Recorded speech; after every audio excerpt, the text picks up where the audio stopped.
Բարև ձեզ սիրելի հայրենակիցներ, ձեզ հետ է Էդվարդ Անտինյանը։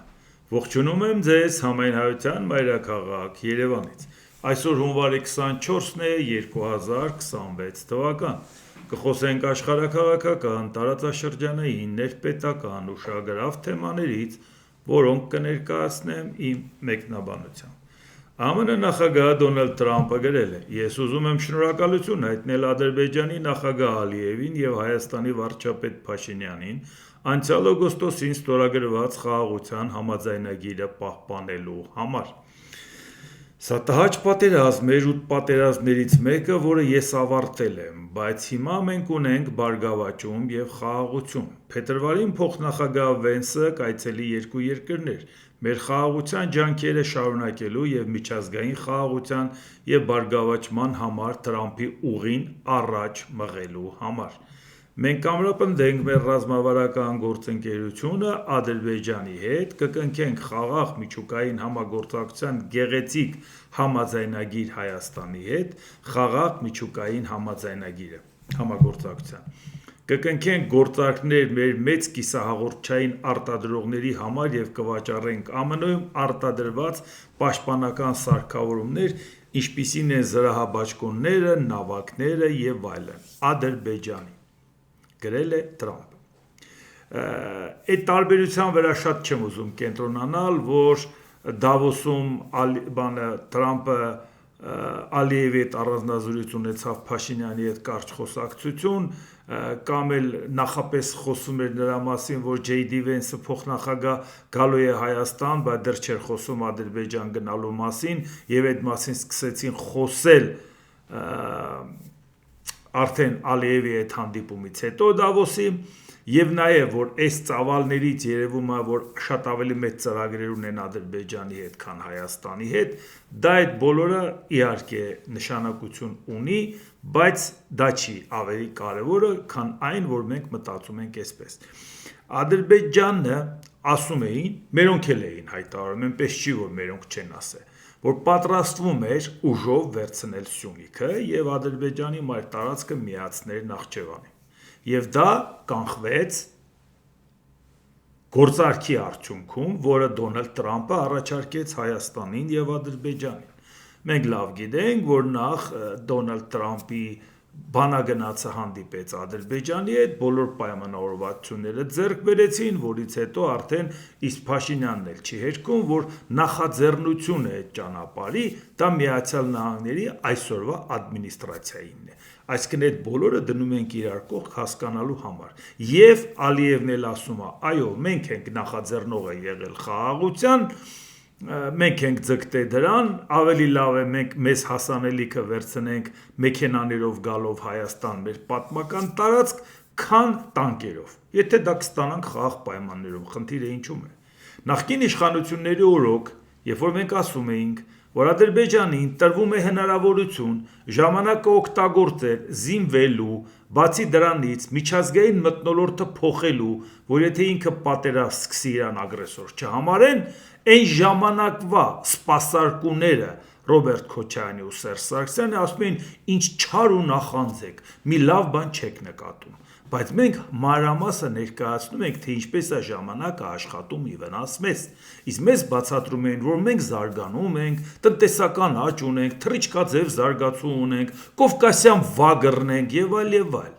Այդ բոլորը փաստաթղթավորված հրապարակային ասվել է, իմ կողմից երբ որ պարբերաբար հիշեցնում եմ, ասել եմ այն ժամանակ, երբ որ մարդկանց sense երջանկացած թռչկոտում էին, ինչպես հիմա Նիկոլ Փաշինյանի կողմնակիցները։ Լամի բան էլ այսօր մեղադրում են, ասում են, ինչի բավարար չափով չեք ասել։ Բավարար չափով ասել ենք, անբավարար չափով լսել եք։ Բավարարել ենք լսեիք, բա ինչ էիք լսում այդ ժամանակ։ Այն ժամանակվա երգերն էիք լսում ու թռչկոտում։ Հիմա դրա համար էլ այսօր էլ ասում ենք, Ադրբեջանը զինվելուց հրաժարվել է, ոչ։ Ադրբեջանը իր հավակնություններից Հայաստանի տարածքի նկատմամբ հրաժարվել է, ոչ, անգամ Հայաստանի արտաքին հետախուզական ծառայությունն է այդ մտահոգությունը հայտնում, որ օգոստոսի 8-ի միջոցառումից հետո է ավելի ագրեսիվ ու ակտիվ ձևով Ադրբեջանը շարունակում այդ խոսույթը եւ կոնկրետ գործնական քայլեր անում, դա էլ մենք չենք ասում։ Սա նշանակում է, որ հիմա այս ժամանակը պատկերացրեք Ադրբեջանը բավարարված է ստացածով, որովհետև 49 տարով պայմանագիր է կնքված, որի 74%-ը պատկանում է Ամերիկայի Միացյալ Նահանգներին, որին Ադրբեջանը դիտարկում է որպես իր գործընկեր եւ ինքն է ցանկացել, որ այդ ամեն ինչը կատարվի, ժամանակը օգտագործվում է Ադրբեջանի համար այսպես. ես եմ խաղաղություն բերել,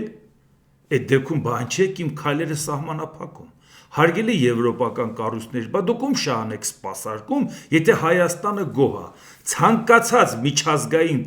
կազմակերպությունում Նիկոլ Փաշինյանը շնորհակալություն է հայտնում Ալիևին, Վահագն Խաչատուրյանը շնորհակալություն է հայտնում Ալիևին։ Դա կոնկրետ վճարովի ծառայություն է, ժողովուրդ ջան։ Դա ցանկացած նման հայտարարության տակ իմացեք, դա հենց այնպես չի կատարում, որտեղ Ալիևը դա վերցնում է ցույց տալի միջազգային հանրությանը։ Ասում է կարող եք ինձ բացատրել, դուք ում շահերն եք սպասարկում, եթե միջազգային հարթակներից Հայաստանի վարչապետն ու նախագահը ինչ շնորհակալություն են հայտնում։ Այսինքն ինքը դրանով ստեղծում է այն մթնոլորտը, որ ինքը ագրեսոր չի, ագրեսորը Հայաստանն է, որտեղ նույն Վահագն Խաչատուրյանը առաջինը ինքը հայտարարեց, որ Արցախը Ադրբեջանի կազմում էր 91 թվականից, դա էլ է վճարովի ծառայություն, ժողովուրդ ջան, հենց այնպես տենց բաներ չի արվում։ Եվ որից հետո Հայաստանը հայտարարվեց ագրեսոր։ Այն դեպքում, երբ որ Ամերիկան մինչև հիմա 907 բանաձևը չի վերանել, Տրամպը ասել է, բայց դեռ կոնգրեսով չի անցել, որպեսզի Ադրբեջանին մեղադրում են, դու ես ճանապարհը փակում, դու ես ագրեսորը։ Հիմա ասում է եղբայրից ճանապարհ փակել, իմ տարածքով հիմա Հայաստանը բեռներ է ստանում։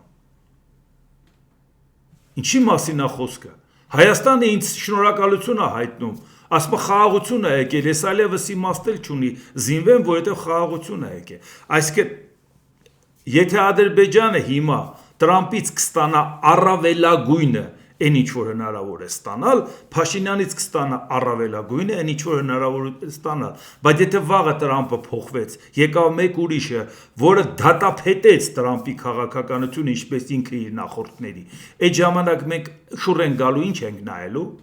Շուռ են գալու ասել են, բան չի բավարար ձևով չէիք ասում, որ մենք հասկանանք ինչա կատարվում։ Ադրբեջանը միջազգային հանրության համար ցույց է տալիս Հայաստանն ագրեսոր, Ադրբեջանը միջազգային հանրությանն ասում է Հայաստանի տարածքը դա իմ պատմական տարածքն է, Ադրբեջանն ասում է խաղաղություն ես եմ ուզում, Հայաստանը չի ուզում, դիտավորը սահմանադրությունը չի փոխում, որ խաղաղությունը մենք հաստատենք, դիտավորը ձգում է, լավ իմանալով, որ դա հանրակրվեով է, դիտավորը չի ձգվում, եւ այս մթնոլորտով Վաղը Տրամպը չկա, ինչ որ մի խնդիր առաջացավ, այս ծրագիրը կամ ուշացավ, կամ ձգձգվեց, կամ Իրանը դժգոհեց, ասեց չեք անելու այնուամենայնիվ, կամ Ամերիկան Ռուսաստանի հետ բան պայմանավորվեց, Ադրբեջանը պետք է ասի չհասկացանք, բայց բան էիք խոստացել, բայց մենք արդեն ընկել ենք Թուրքիայի եւ Ադրբեջանից կախվածության մեջ, որի պատճառով եթե մենք ցանկանանք էլ հրաժարվենք նրանց ծրագրերից, արդեն խնդիր կունենանք, որովհետեւ մեկ ուրիշից կտրվել ենք, սկսել ենք կապվել Իրան հետ։ Դա է հարցը, որ հետևողականորեն Հայաստանի տնտեսությունը կապվում է Ադրբեջանի հետ, վաղն էլ կապվելու է Թուրքիայի հետ, որ հետո ասեն հետդարձի ճանապարհ չկա, ժողովուրդ ջան։ Այ հասկանում եք, Եսի ինչ կատարվեց, ով էր մեղավոր, որ սենց եղավ, բայց հիմա դե մենք ինչ կարող ենք անել։ Հիմա եթե մենք ամբոստանանք դուրս գանք Ադրբեջանի դեմ, մեր հոսանքը կանջատի, դուրս գանք Ադրբեջանի դեմ, էժան բենզինը չի տա, մյուս բանը սենց կլինի, մենք այլ ճանապարհով կստանանք։ Այսինքն հիմա կոսմիկական արագությամբ, քանի Տրամպն է ու Փաշինյանն է, պետք է Հայաստանը ուղղակի մտցնել Թուրքիայի ու Ադրբեջանի տակ։ Վաղը որովհետև չգիտեն ինչ կկատարվի։ Բա որ հանկարծ Փաշինյանը չլինի եւ բավոր հանկարծ Տրամպը չլինի։ Տրամպը բավոր հանկարծ չի, հաստատ չի լինելու։ Բայց այդ դեպքում ինչ ենք անելու։ Եվ այս խաղաղությունը մեզ պայմանավորված է նաեւ նրանով, որ մենք խաղաղության խորհրդի անդամ ենք։ Մի абսուրդ փուչիկ կառույցի, որ ընդհանրապես ապագա չունի։ Եվ շատ մարդիկ կան, որ ասում են, հա բայց կարար Փաշինյանը հրաժարվել։ Ասում եմ, չէր կարա, ժողովուրդ ջան, այն ժամանակ կարար, որ ինքը հայտ ներկայացրած էր Եվրոմիությանը, իսկ եվրոպական երկրները չմիացան դրան։ Բայց ինքը այս պահին իհարկե եթե փաստի առաջ կանգնել չէր կարող։ Բայց եթե դուք գտնում եք, որ նա պարտադրված սա համաձայնվի, բան չէ երջանկացած դա ներկայացնում որպես լուրջ ձեռքբերում ու հաջողություն։ Հիմա հասկանանք պարտադրված է թե դա ձեռքբերում է։ Դրա համար սրան մենք ուշադրությամբ կհետևենք, որովհետև դուք տեսնում եք, որ այս քայլերի հաջորդականությունը պետք է ուղղակի պատկերացնենք։ Ինչ ենք մենք անում, հետագայում մի քանի տարի հետո մենք ինչ ենք ունենալու, այս ձևով շարունակելու պարագայում եւ ինչ է ունենում Ադրբեջանը, որի պարագայում եթե ինքը արդեն ցանկանա հարցը այլ ձևով լուծել, նախ աղոհացով դռները կբացեն Թուրքիայի ու Ադրբեջանի առաջ, ինքը արդեն հետևողական է քայլերին գնում, տեսնում եք մթնոլորտը Հայաստանում, ինչպես են ուզում մեծ արագությամբ փոխել եւ ինչպես են մարդկանց շահագրգռում, դու կլնես իշխանության հետ բարձր աշխատավարձ ու բարձր պարգևավճարներ կստանաս, շտապեք, տեղերը սահմանափակ են։ Այնպես որ եթե ուզում ես լավ ապրես, պետքա ընդունես Նիկոլ Փաշինյանի կրոնը եւ աչը համբուրես։ Եթե ոչ, դե գնա, որ ինչ էլ աշխատես, խնդիր կունենաս, վաղը կգանք կստուգենք, կցեփենք պատին, կգցենք ասֆալտի վրա, կստուգենք որոշակի խնդիրներ կառաջացնենք, այդ ամեն ինչը մենք հո գիտենք։ Դրա համար այն ոգևորությունը, որ հիմա էսա J.D. Vance-ը գալու է ու մենք երկարատև խաղաղություն ունենք, որովհետև այն ինչ որ հնարավոր է ստանալ բանակցային սեղանին, ստանում են բանակցային սեղանին։ Առայժմ պատերազմի իմաստ չեն տեսնում, բայց շարունակում են զինվել հարմար պահի սպասելով։ Ոնց որ զգուշացնում էինք, որ Ադրբեջանը զինվում է միջազգային մթնոլորտ է փոխում, այն նույն բանը կատարվում է այսօր։ Շատ հեշտ նկատում եք, որ այո, նախկինում տենց են վարվել, բայց ոնց որ չեք ուզում նկատեք, որ հիմա նույն բանն է կատարում։ Բան չի փոխվել։ Ալիևը նույն Ալիևն է։ Ադրբեջանի քաղաքականությունը Հայաստանը կուլ տալու չի փոխվել։ Փոխվում են Հայաստանի իշխանությունները, որոնք շատ արագ հարմարվում են Ալիևի ծրագրին, ով էլ գալիս է շատ արագ, որովհետև փողը շատ գայթակղիչ բան է հայերի համար։ Այդ խնդրեմը մենք ունենք։ Իսկ հիմա նայենք ոչ պակաս կարևոր ու պրոբլեմատիկ հարց, որը տեղի է ունենում ուկրաինական ֆրոնտում, մենք իհարկե կհասցնենք, փորձենք հասցնենք եւ Ուկրաինայից խոսենք եւ Իրանի հետ կապված շատ հարցեր կա, որ անընդհատ ոնց որ երկրորդ պլան է մղվում, որովհետև Գրենլանդիան առաջ եկավ Դավոսի տարբեր հանդիպումների հետ կապված խաղաղության խորհուրդ, բայց դա երկրորդ պլան չի, որովհետև ցանկացած պահի կարող է վերականգնվել պատերազմական իրավիճակը, իսկ մեր հարավային հարևանն է եւ պատկերացրեք մենք ինչ խնդիրներ կունենանք։ Ուկրաինայի նախագահ Վոլոդիմիր Զելենսկին հայտարարել է. մենք խոսեցինք նախագահ Թրամփի հետ, ես 1 ժամ անցկացրի նախագահ Թրամփի հետ եւ ես ստացա չեմ ասի ինչքան թե քանի PS3 հրթիռ Պետրոտի համար, այսինքն ինքը անհրաժեշտ քանակությունը ստացավ, ուղղակի ասում է այդ զրույցը առարկայական, ես ինչ որ բան ձեռք բերեցի այդ հանդիպման արդյունքում, ես իմ երկրի համար շատ կարևոր պաշտպանական հարց լուծեցի։ Իսկ Աբու Դաբիում բոլոր 3 կողմերի համաձայնությամբ Ուկրաինայի հարցով բանակցությունների երկրորդ օրը կրկին կանցնի փակ ռեժիմով, առանց մամուլի։ Խոսքը գնում է Ուկրաինա, Միացյալ Նահանգներ, Ռուսաստան եւ արդեն Աբու Դաբիում երեկվա հանդիպման ժամանակ փոխզիջման որևէ նշան չի ձեռք բերվել, բայց արդեն հանդիպումը այսօրվա դրա մասին էլ խոսենք։ Ուկրաինայի արտգործնախարար Անդրեյ Սիբիգան խոսելով Ռուսաստանի գիշերային արձակման մասին հայտարարել է. Պուտինի հրթիռները հարվածում են ոչ միայն մեր ժողովրդին, այլև բանակցային սեղանին։ Մինչ ԱՄՆ-ն եւ Ուկրաինան աշխատում են Աբու Դաբիում խաղաղության համար, Ռուսաստանն ահաբեկում է ուկրաինացիներին։ Այս բարբարոսական հարձակումը եւս մեկ անգամ ցույց է տալիս, որ Պուտինի տեղը բանակցային սեղանի շուրջ չէ, այլ հատուկ դատարանի ամբիոնում, նշել է նախարար Սիբիգան։ Աբու Դաբիում եռակողմ բանակցություններն արդեն ավարտվել են, այսինքն մյուս հայտարարությունն արդեն է։ Կողմերը պայմանավորվել են հաջորդ շաբաթ Աբու Դաբիում անցկացնել բանակցությունների եւս մեկ փուլ։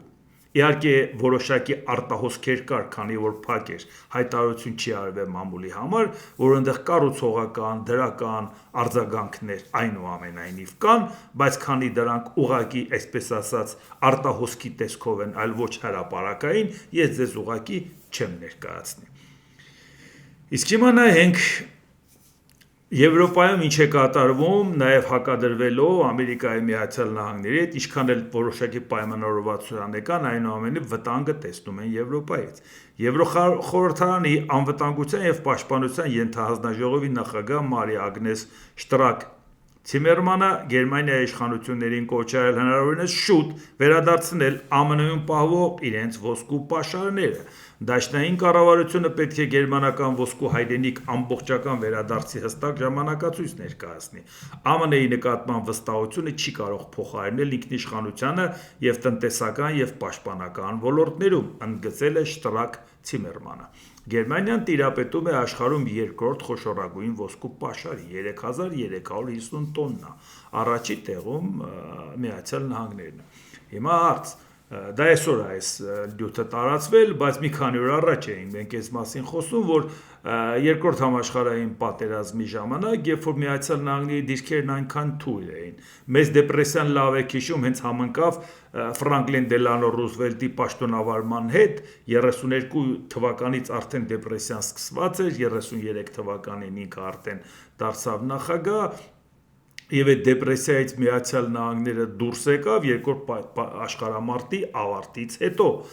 ամբողջ ընթացքում բավական լուրջ հաջողություններ արձանագրեց, որովհետև շատ լուրջ ձևով Եվրոպային տվեց անհրաժեշտ բաներ, դա իր տնտեսությունը զարգացրեց, շատ լուրջ առաջընթաց ունեցավ։ Այնքան էր ԱՄՆ-ի դիրքերը թույլ, որ Ճապոնիան հարձակվեց իր վրա, այնքան էր ԱՄՆ-ի դիրքերը թույլ, որ Գերմանիան ու Իտալիան պատերազմ հայտարարեցին ԱՄՆ-ին, բայց ԱՄՆ-ը հաշվի առնելով, որ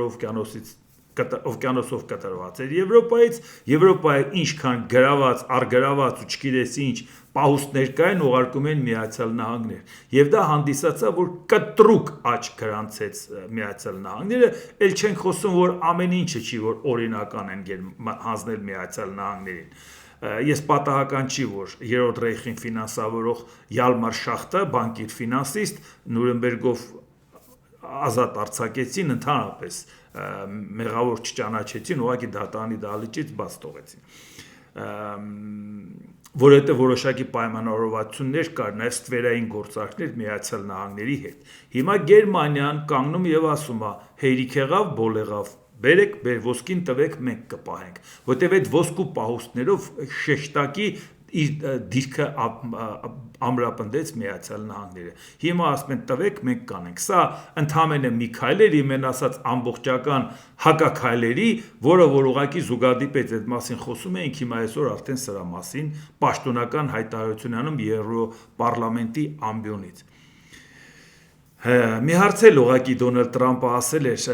ԱՄՆ նախագահ Դոնալդ Տրամպը Գրենլանդիայի հարցում իր ելույթի հետ կապված հայտարարել է. դա լավ ելույթ էր, մենք հիանալի արձագանքներ ստացանք, ես չեմ կարող հավատալ դրան, սովորաբար երբ դուք նման ելույթ եք ունենում, նրանք ասում են, որ նա սարսափելի բռնապետ է։ Ես բռնապետ եմ, բայց երբեմն ձեզ բռնապետ է պետք, բայց այս դեպքում նրանք այդպես չեն ասել, և հիմա դա առողջ բանականություն է, ամեն ինչ հիմնված է առողջ բանականության վրա, ասել է Տրամպը։ Մենք շատ ենք խոսել նրա մասին, որ Դոնալդ Տրամպը ուղղակի իրան նախանձը խեղդում է, որ կան բռնապետեր, որոնք ցմահ են աշխատում։ Իսկ ինքը Ամերիկայի Միացյալ Նահանգների նախագահն է, աշխարհի ամենահզոր պետության առաջի դեմքը, բայց ինքը փոփոխվող է։ Ամերիկան հզոր է, որովհետև նախագահները փոփոխվող են, որովհետև Ամերիկան բռնապետ չի ղեկավարում, իսկ ինքը տենչում է դառնա բռնապետ, փորձում է մամուլի ճնշի, լավ չի ստացվում, փորձում է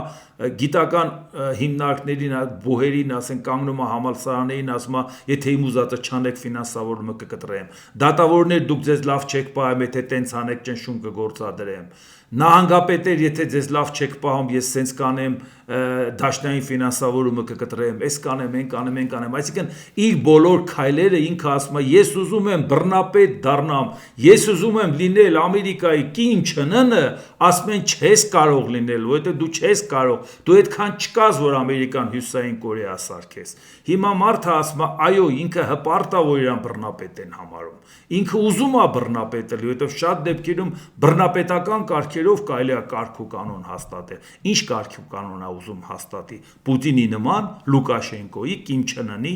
Էրդողանի, Ալիևի, ում նման է ուզում կարգ ու կանոն հաստատի։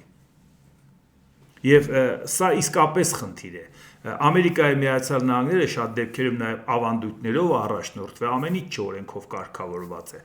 Մտածել են, որ այդ ավանդույթի դեմով կգնա, բայց Դոնալդ Տրամպը, քանի որ ինքը այտենց ինստիտուցիոնալ կուսակցական ֆունկցիոներ չէր, ինքը ինչքան կեղտ կա ջրերես հանեց։ Որտեղ կարար մի բան փոխել, մի բան անել, այդ ամեն ինչը արեց, որի արդյունքում ստացվեց այնպես, որ հիմա մարդիկ պետք է մտածեն, Իրանից հետո ինչքան դեռ բաներ պետք է ուղղեն համակարգային ձևով, որ հանկարծ մեկ ուրիշը գա չփորձի իշխանությունը չարաշահել։ Իրա դրականը նաև նա է, որ ինքը այդ բոլոր թույլ տեղերը, որից ցանկացավ օգտվի չկարողացավ, արդեն դրեց մարդկանց աչքի առաջ։ Ցանկացած հաջորդ եկողը դեմոկրատ կլի թե հանրապետական, դասի ժողով սպասեք SSS կետերը կանոնակարգենք, ինչը պետք է սահմանադրությունով փոխենք, ինչը պետք է օրենսդրությունը փոխենք, ինչը պետք է անենք, որովհետև ոնց որ տեսնում ենք, ավանդույթները այլևս կարող է չարաշահվեն եւ չաշխատեն։ Այնպես որ մի դրական բան մենք կտեսնենք Թրամփից հետո, որ փոփոխություններ կլինի։ Դանիայի վարչապետ Մեթե Ֆրեդերիկսենն այցելել է Գրենլանդիայի մայրաքաղաք Նուուկ բանակցություններ վարելու տարածքի ղեկավար Յենս Ֆրեդերիկ Նիլսենի հետ։ Ֆրեդերիկսենը ժամանել է Բրյուսելից, որտեղ մասնակցում էր Եվրամիության առաջնորդների գագաթնաժողովին եւ հանդիպել է ՆԱՏՕ-ի գլխավոր քարտուղար Մարկ Ռյուտեի հետ։ Նուուկի օդանավակայանում վայրէջք կատարելուց հետո Ֆրեդերիկսենին դիմավորել է Գրենլանդիայի վարչապետ Յենս Ֆրեդերիկ Նիլսենը։ Վերջինս հայտնել է, որ Գրենլանդիան պատրաստ է ավելին անել եւ հյուրընկալել ՆԱՏՕ-ի առաքելությունը։ Իդեպ բերեք ուշադրություն դարձնենք մի հարցի, որ երբ որ Դանիայից նեղանում է Դոնալդ Թրամփը, անհասկանալի է թե ինչու։ Դանիային ինչու մեզ մեղադրում։ Դանիան իր կողմից կանգնել է Գրենլանդիային ասել. դու ունես բարձր լայն ինքնավարություն, ավելին Դանիայի կայացրած որոշման արդյունքում դեռ 2009 թվականին որոշվել է, որ եթե Գրենլանդիան ինքը հանրաքվե անի եւ ցանկանա ցանկացած որոշում կայացնել, դուրս գալ Դանիայի կազմից, լինել անկախ, թե մտնել մեկ ուրիշ երկրի կազմ, դրան Դանիայի իշխանությունների համաձայնություն պետք չէ։ Իրանք ուղղակի պետք է իրավունքի ուժով ամրագրել այն, ինչ որ կընդունի Գրենլանդիայի ժողովուրդը։ Այդ քայլը Դանիան իր կողմից արել է, որից հետո Գրենլանդիան, որը ինքը կարող է որոշում կայացնել եւ անկախանալ, ինքը կանգնում է եւ ասում են մենք ընտրում ենք Դանիան, ոչ թե Ամերիկան։ Ու այդ ժամանակ արդեն Գրենլանդիան ասում է դե տեր կանգնի, մենք քեզ ենք ընտրել, ինչ պետք է աներ Դանիան պետք է տեր չկանգներ։ Դանիան տեր է կանգնում Գրենլանդիայի ընտրությանը։ Դու նրան ինչու՞ ես մեղադրում։ Պատկերացնում եք Գրենլանդիան կանգնի ասի Ամերիկայի Դանիայի միջև ընտրում եմ Դանիան, Դանիան ասի հեչել որ չես ընտրում, բա դու ինձ պետք ես, այնտեղ Ամերիկան ուժեղ է, մենք շահեր ունենք իր հետ։ Այսինքն դուք ինչու կարող եք մեղադրել Դանիային, որ ինքը տեր է կանգնում ժողովրդի ընտրությանը, ու այո ժողովրդի ընտրությանը, որտեղ վերջերս կայացած պարլամենտական ընտրություններում 5 կուսակցությունն էլ անցած պարլամենտ անցած 5 կուսակցությունն էլ դեմ հանդես եկան Ամերիկայի միանալուն։ Բայց ինչ ֆանտաստիկ ջանքեր գործադրեց Միացյալ Նահանգները Գրենլանդիայի ընտրությունների վրա ազդելու, ինչ գայթակղիչ առաջարկություններ արեց, կտրականապես մերժեցին։ Ես ուղղակի ուզում եմ, որ մենք պարզապես պատկերացնենք իրավիճակը, թե ինչ է տեղի ունենում։ Եվ Մեծ Բրիտանիայի վարչապետ Քիր Սթարմերը եւ ԱՄՆ նախագահ Դոնալդ Թրամփը լարված հեռախոսազրույց են ունեցել կապված ԱՄՆ նախագահի Գրենլանդիան ձեռքբերելու ձգտման հետ։ Բրիտանիայի վարչապետի խոսքը ԱՄՆ նախագահի հետ զրույցի ընթացքում բնութագրվել է որպես հստակ եւ անկեղծ։ Սթարմերը Թրամփին ասել է, որ մաքսատուրքերի կիրառումը ՆԱՏՕ-ի դաշնակիցների նկատմամբ Գրենլանդիայի հարցում սխալ քայլ է։ Այս իհարկե այդ բան արդեն դրանից հրաժարվել է Թրամփը, ուղղակի ցանկացան նաեւ սրանով այս արտահոսքը ապահովեցին նրա համար, որ ցույց տան, որ Միացյալ Նահանգների դաշնակից Մեծ Բրիտանիան տեսեք ինչ կոշտ ձևով կանգնում է եվրոպական անվտանգային քաղաքականության եւ եվրոպական քաղաքականության թիկունքին, չլինելով Եվրամիության անդամ։ Եվ իդեպ մի անգամ եւս ասեմ, Քիր Սթարմերը ինքն էս խարիզմատիկ կերպար չի։ Ինքը հեղինակություն մեծ չունի Մեծ Բրիտանիայում։ Նրանք իշխանության եկան լեյբորիստները պահպանողականների տևական ժամանակ արդեն այդ ճգնաժամային իրավիճակը, որ ֆինանսատնտեսական ճգնաժամային իրավիճակ առաջացավ երկրում, այդ դժգոհության ալիքի վրա իրանք եկան իշխանության։ Ու այնպես չի, որ ինքը լավ պատկերացում ունի, թե ինչպես պետք է իրավիճակից դուրս գա։ Այնպիսի գիտակ գործիչ, ինչպիսին Ռիշի Սունակներ, շատ լուրջ հնարավորություններ ունեցող շատ լուրջ մասնագետ, եթե նրա կառավարությունը չկարողացավ այդ խնդիրը լուծել, պահպանողականների ժողովուրդը նրանց չընտրեց, Ստարմերը որևէ շանս չունի այսօր այդպիսի լավ ծրագիր բերի, բայց ի պատիվ իրան, որ այդքան ցածր վարկանիշ ունի, նա մեղքը չգցեց նախկինների վրա, որ իր վարկանիշը բարձրացնի, ընդհակառակը ակտիվ ձևով արտաքին քաղաքականությունում շարունակեց Ուկրաինային աջակցությունը եւ համաեվրոպական ծրագրի հետ կապված այնպիսի քայլեր արած, որ նույնիսկ շատ-շատերը չնկատեցին, որ ադմինիստրացիա է փոխվել, պահպանողականներից հետո եկել են լեյբորիստները, կտրուկ ձևով իրավիճակ է փոխվել։ Այո, այդքան թուքումուրը վերցրեց իր վրա, այդքան խնդրը վերցրեց իր վրա, ռազմական ծախսերը ավելացնելու բեռնել վերցրեց իր վրա։ Եվ տեսնում եք, թե ինչ քայլեր է անում համաեվրոպական ինտեգրացիայի ուղղությամբ, եւ այդ ամբողջ պարագայում կգա որոշ ժամանակ, իհարկե շատ լեգենդար վարչապետեր են ունեցել Մեծ Բրիտանիան, շատ լուրջ վարչապետներ, բոլորին չթվարկենք, մարդիկ ուղղակի պատմության մեջ իրանց հետքը թողած, բայց հավատացնում եմ ձեզ, ամենացածր վարկանիշ ունեցող Քիր Սթարմերը, որը որ գործնականում չունի հակաճգնաժամային ծրագիր, վաղը երբ որ պաշտոնին հրաժարական կտա, որ հրաժեշտ կտա,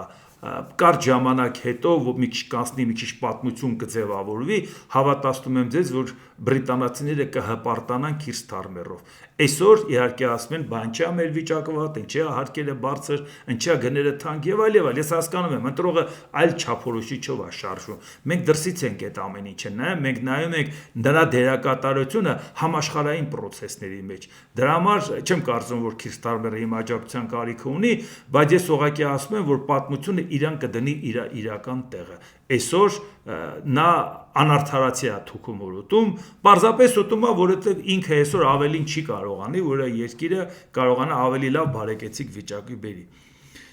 Միացյալ Նահանգները վենեսուելական նավթ տեղափոխող ևս մեկ լցանավ են առգրավել 7-րդը Վենեսուելայի ծովային շրջափակման մասին հայտարարելուց հետո։ Սա մի քանի օր առաջ էր եղել, ինչի համար դա ասեցի, որովհետև դրան զուգահեռ հենց Ֆրանսիայից էլ Էմանուել Մակրոնը էլի մի քանի օր առաջ հայտարարել էր, որ Ֆրանսիայի ռազմածովային ուժերը կալանել են ռուսական լցանավ, որը ենթարկվել է միջազգային պատժամիջոցների եւ կասկածում է կեղծ դրոշ օգտագործելու մեջ։ Գործողությունն իրականացվել է բաց ծովում, միջերկրական ծովում մեր մի քանի դաշնակիցների օգնությամբ։ Մենք վճռական ենք պահպանել միջազգային իրավունքը եւ ապահովել պատժամիջոցների արդյունավետ կիրառումը, ստվերային նավատորմի գործունեությունը նպաստում է Ուկրաինայի դեմ ագրեսիվ պատերազմի ֆինանսավորմանը, հավելել է Ֆրանսիայի նախագահ։ Ինչու ես դա հիշեցրեցի, որովհետեւ այսօր նոր զարգացումներ կա։ Մեծ Բրիտանիայի եւ Ռուսաստանի դեսպանը հայտարարել է, բրիտանական իշխանությունները եւս մասնակցել են ռուսական նավթային լցանավի առգրավմանը։ Այսինքն, երբ որ Ֆրանսիայի նախագահ Մակրոնն ասում է մեր գործընկերների հետ են կարել, հիմա պարզաբանում են, թե այդ գործընկերներից մեկը ով է։ Դեսպանը դա որակել է որպես խուլիգանության ծայրահեղ վտանգավոր դրսևորում։ Դեսպան Քելինը հստակեցրել է, որ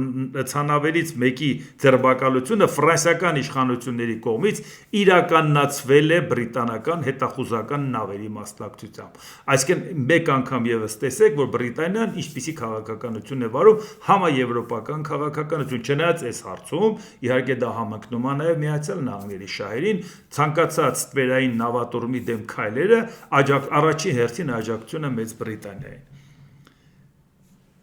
ԱՄՆ նախագահ Դոնալդ Թրամփը հայտարարել է, որ Միացյալ Նահանգները պատասխան միջոցներ կձեռնարկի ամբողջ երկրի հանդեպ, եթե Իրանը կատարի իր սպառնալիքները։ Եթե դա տեղի ունենա, ամբողջ երկիրը օդ կթռչի, ասել է Թրամփը։ Սա իհարկե մի երկու առաջ է ասել, քանի որ զարգացումներ կա, դրա համար հիմա ստա հիշացրեցի, որպեսզի ասեմ, բայց ստեղ էլ մի հատ բարձաբանում անենք, ինքը միշտ ավելի լայն ձևով էր բացատրել, եթե իրանք սպառնացել էր, որ ինձ կսպանեն, եթե ինձ սպանեն, իրանց երկիրը կբռնաջնջենք եւ այլ եւ այլ, բայց եթե իրան սպանեն, հետարքիր է, ում անունից է ինքը հայտարարում, որ պիտի բռնաջնջենք, որովհետեւ ինքը մի բան որոշում է մաքսատուրք մտցնի, հետո հանում է, հետո մտցնի, հետո հանում է։ Հիմա որ ինքը ենթադրենք իրան սպանեին, պետք է մարդիկ սպասեն, տենան, կարող է ինքը հետմահու փոշմանում է, ասում է, չէ, բերեք Իրանը չբռնաջնջենք, բերեք գործարք կնքենք։ Տենց էլ կարող է սպասեն խաբարի, ժողովուրդ ջան։ Այսինքն Դոնալդ Թրամփի միասած հայտարարությունը գոնե երկրորդ օրը չի փոխվել, այդ մարդիկ որպեսի մտածեն թե ինքը որ ասում է պատասխան հարված որ տան։ Իսկ Իրանը արդեն շարունակում է դրա հետ կապված process-ը։ Իրանի նախագահ Մազուդ Փեզեշյանը հայտարարել է իշխանությունները պետք է ընդունեն երկրի կառավարման մեջ թույլ տված իրենց սխալները, հանրային բողոքները անտեսելը կհանգեցնի միայն զայրույթի, բռնության եւ օտարացման։ Ինչ է ուզում նախագահը ասի, այո, օբյեկտիվ դժվարություններ կա երկրում, որի պատճառով կար դժգոհություններ, նրանք ովքեր դա սրեցին դրսի աջակցությամբ, մենք դրանք չեզոքացրեցինք, բայց ժողովրդի արդարացի ցասումը պետքա զսպել քայլեր անելով, բայց լուրջ քայլեր պետք է անել, որովհետև կրոնապետությունը ասենց կոսմետիկ քայլեր անելով հարցը չի լուծելու։ Լավ է որ այդքանը հասկանում եք, որ օբյեկտիվ դժվարություններ կա։ Եթե օբյեկտիվ դժվարություն կա, միշտ էլ մարդիկ կգտնեն, որ կարող են այդ անկայունությունն օգտագործել։ Մենք պետք է ընդունենք, որ կառավարման մեջ սխալներ ենք թույլ տվել։ Եթե մենք չընդունենք մեր սխալները եւ չփորձենք դրանք շտկել, այլ միայն մեղադրենք ուրիշներին, ապա ոչինչ էլ չենք հասնի։ Երբ բոլոր հաստատություններն ու մարմինները անտեսում են խոցելի խմբերի պահանջներն ու խնդիրները, մենք չենք կարող ակնկալել, որ հասարակությունը չի շարժվի դեպի բռնություն, անտարբերություն եւ օտարացում երկրից եւ համակարգից, նշել է Փեզեշյանը։ Իհարկե, ԱՄՆ նախագահ Դոնալդ Տրամպը նաև երեկ հայտարարել էր, որ մենք շատ ուշադիր հետևում ենք Իրանին, մենք մեծ ուժ ենք ուղարկում դեպի Իրան, մեծ նավատորմ եւ տեսնենք ինչ կլինի։ Կնախընտրեի ոչինչ չլիներ։ Բայց դրան արդեն պատասխան այսօր Իրանի Իսլամական Հանրապետության Հեղափոխության պահապանների կորպուսի ավիատիեզերական ստորաբաժանման հրամանատար բրիգադի գեներալ Սեյեդ Մաջիդ Մուսավին հայտարարել է. Իսլամական Հանրապետությունն անպայման վճռականորեն կպատասխանի ԱՄՆ նախագահ Դոնալդ Տրամպի սպառնալիքներին եւ հռետորաբանությանը։ Թրամպը շատ է խոսում, բայց նա պետք է վստահ լինի, որ իր պատասխանը տեղում կստանա, հայտարարել է գեներալ Մուսավին։ Այսինքն դուք տեսնում եք այս լարվածությունը բառից բուն իմաստով այրան մեջ խեղտեցին այդ ակտիվ քայլերը, որոնք տեղի ունեցան Իրանում, այն էլ օբյեկտիվորեն։ Իհարկե դրսից աջակցությունը շատ վատ կազմակերպվեց, որի պատճառով հակառակ ռեակցիա ունեցավ, դրա մասին շատ ենք խոսել, եթե ճիշտ ձևով աշխատեին կարող է հասնեին փոփոխության, բայց շատ արագ նախաձեռնությունը Իրան ձեռքը վերցրեց Իսրայելը եւ Միացյալ Նահանգները եւ անմիջապես դաշտ մտցրեցին Թագաժառանգ Ռեզա Փահլավիին, շատ վատ ձևով մտցրեցին, շատ կոպիտ քայլեր արեցին, ոնց որ դրածո են մտցնում, որի պատճառով անգամ երկրի ներսում, որ շատ-շատերը կցանկանային նրա վերադարձը, այլևս չկարողացան դա կյանքի կոչել, իշխանությունները ցույց տվեցին, որ դա դրսից կատարվող քայլեր են։ Եվ շատ դեպքերում են ողջավորությամբ, որ ժողովրդին ոտի հանեց Ամերիկան, այնպես ստացվեց, որ իրանց այդ ժողովրդին մենակ թողեց։ Էդ էլ մենք պետք է հաշվի առնենք։ Հիմա եթե հարցի լուծումը մտածում են հանկարծակի բերեն հարված հասցնեն, այնուամենայնիվ մենք պետք է դրան պատրաստել ենք, ոչ թե միայն Իրանը։ Իրանը 1.650.000 քառակուսի կիլոմետրանոց երկիր է 85 միլիոն բնակչով։ Մի կերպ ինքը իր հարցերը կլուծի։ Մենք էլ մտածենք մեր հարավային դարպասի հետ կապված խնդիր չունենանք, առավել եւս երբ որ մենք խոսում ենք Տրամպի ուղին, որը անցնելու է Իրանի սահմանով։ Դրամադրան էլ մենք ուշադրի կհետևենք, բայց Թուրքիայի արտգործնախարար Հական Ֆիդան հայտարարել է, որ կան հստակ նշաններ, ըստ որոնց Իսրայելը փորձում է հարմար պահ գտնել Իրանի դեմ ռազմական հարված իրականացնելու համար, նախազգուշացնելով, որ նման քայլը կարող է ավելի խորացնել տարածաշրջանային անկայունությունը։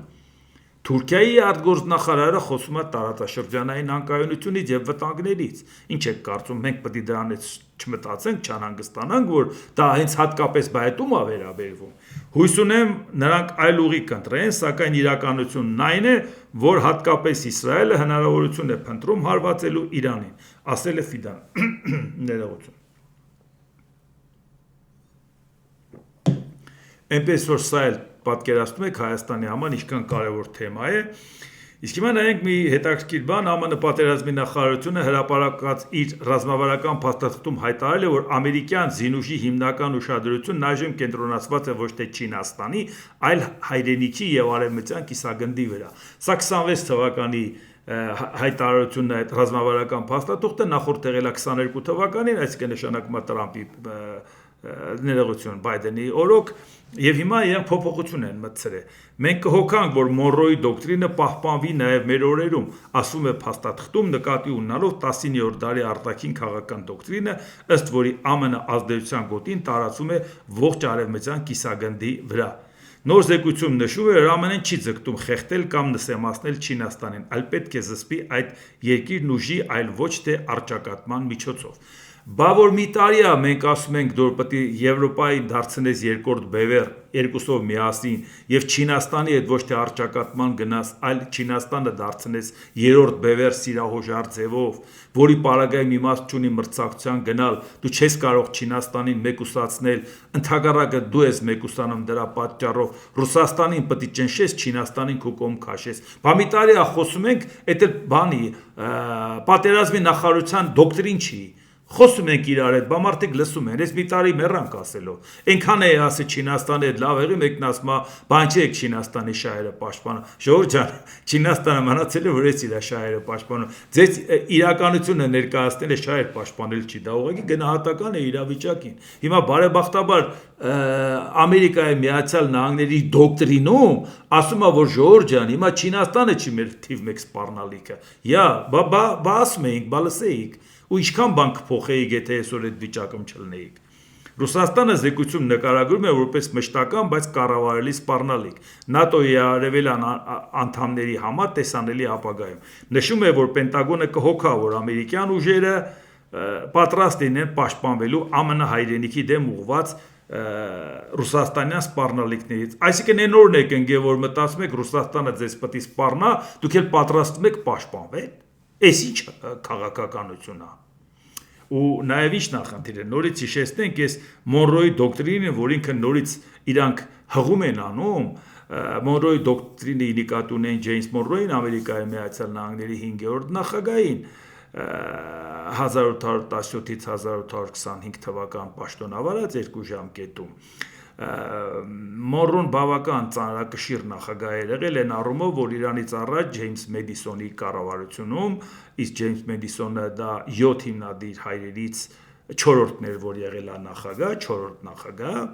Ջեյմս Մեդիսոնի կառավարությունում ինքը եղել է եւ պատերազմի նախարար եւ եղել է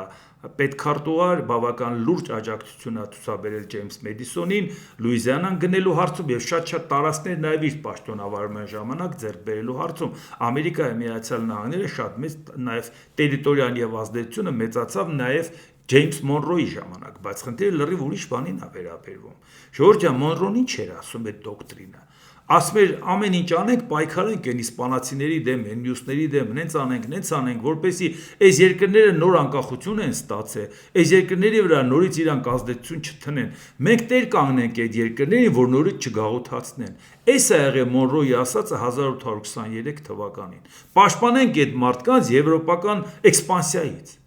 Հիմա ինչ եք Մոնրոյի դոկտրինից խոսում, ժողովուրդ։ Մոնրոյի դոկտրինը այնքան հին է։ Դուք այսօր գնացել եք ձեր բազաները դրել եք Եվրոպայում, Եվրոպայի անվտանգությունն եք պահում։ Այսօր դուք ասում եք հետ քաշվենք, պահենք բանը հյուսիսային եւ հարավային Ամերիկաները Եվրոպայի էքսպանսիայից։ Լավը տնաշեններ, այդպես լավ չի, ժողովուրդ ջան։ Ասեիք, որ ինչպես մեր պապերն ասել են, երբ որ եվրոպացիները կհարձակվեն մեր ամրոցների վրա, մենք վերևից հալածուտ կլսնենք նրանց գլխին։ Լավ եք էլի ժողովուրդ։ Ինչ եք խոսում, ինչ Մոնրոյի դոկտրին։ Աշխարհը առաջ է գնացել, ձեր ազդեցությունը գնացել է, դուք ցանկացած չարիք կարողանում եք կանխել ուրիշի դաշտում, որ դա չմոտենա ձեր սահմաններին, հիմա հետ եք քաշում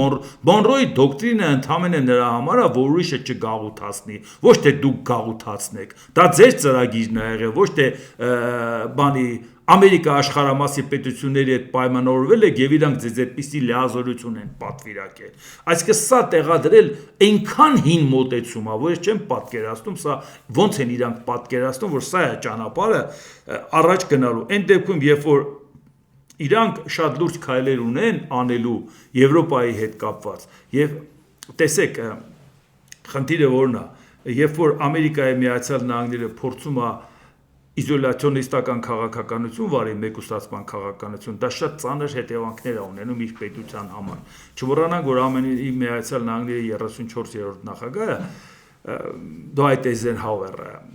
բանակի գեներալ, ինքը շատ լեգենդար անձնավորություն էր, բոլորը շատ նրան հիշում են 44 թվականի հունիսի 6-ին Նորմանդիայում, երբ որ զորքը իջացվեց Գերմանիայի դեմ պատերազմում, ինքը դրա հրամանատարն էր։ Չնայած ինքը հրամանատար էր դեռ 1943 թվականից Միացյալ ուժերի, որտեղ նախապատրաստական աշխատանքներ կար, հենց 44 թվին չէր, բայց ուղղակի ես 44-ն եմ նշում, որտեղ դա առարկայական է երևում։ Բայց այդ նույն մարդը, որ այդպիսի լեգենդար անձնավորություն էր, ինքը մեկուսացման քաղաքականություն էր վարում։ 56 թվականին, երբ որ ինքը գիտեր, որ պետք է գնա ընտրության նոյեմբերի 6-ին ընտրություններ, այն դեպքում, երբ որ նրա հաղթանակը երկրորդ ժամկետներ կասկած չէր հարուցում, որովհետև նույն մրցակիցն էր, որին մի անգամ հաղթել էր։ Ինքը չգիտես ինչի վախվորած նոյեմբերի 6-ից առաջ, հոկտեմբերի մեջ արդեն Երբ որ խորհրդային միությունը արդեն Հունգարիայում ճնշում էր հունգարացիներին, ինքը ասեց մենք գործ չունենք, այդ ձեր խնդիրն է, գնացեք լուծեք։ Նույնը Եգիպտոսում, նույն 56 թվականին, էլի հոկտեմբեր ամսի 31-ին ինքը նորից ճնշեց Ֆրանսիային ու Մեծ Բրիտանիային եւ Իսրայելին, ասեց հետ քաշվեք այդ Սուեզի ջրանցքը տվեք իրանց։ Այսինքն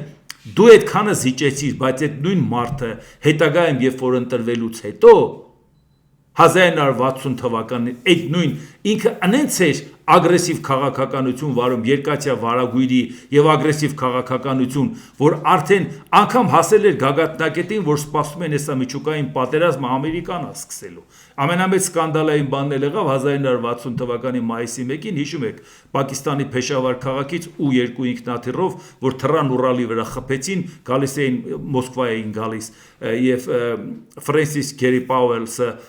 գերի վերցվեց, որը հետագայում փոխանակեցին Ռուդոլֆ Իվանովիչ Աբելի հետ, հետախույզի հետ։ Ինչի համար եմ ասում, դա նաև շատ ծանր հարված էր իհարկե նրանց իմիջին, հետագայում հանրապետականները արդեն չկարողացան ընտրվել։ Եսի նկատի ունեմ, որ այն մարդը, որով որ զիջումների էր գնում, շատ ավելի ագրեսիվ ձևով առաջ էր գնում։ Մի բան էլ արագ ասեմ, լավ, հեսա տեսնեմ կհասցնեմ թե չէ, բանա այսօր մի րոպե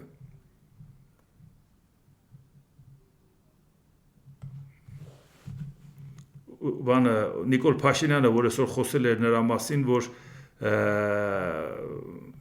շատ դրական բան է 8660 հոգի Հայաստան ավելի շատ են եկել կանգնացել են Հայաստանի քաղաքացիներ, շատ ոգևորված դա պատմում էր, որ դրա արդյունք է նրա, որ արդեն խաղաղությունն է եւ խաղաղության ընթացքում տնտեսական քաղաքականություն, շատ չեմ հասցնի դա անդրադառնամ, վաղը դրան անպայման կանդրադառնամ, այդպես մակերեսային ձևով բացատրելը մարդկանց գալու հետ կապված շատ վատ հետևանքներ կունենա։ Հետագայում խորը վերլուծություն չեն կատարի, թե մարդիկ ինչի էին գալիս, Ամերիկայում խստացումներ կար, Եվրոպայում կար խստացում, Ռուսաստանում կար միգրացիոն քաղաքականության խստացում, Իրանում խնդիրներ կար, Մերձավոր Արևելքում, պատճառը պետք է ուսումնասիրես, ոչ թե հենց դες ոգևորված ասես միանգամից,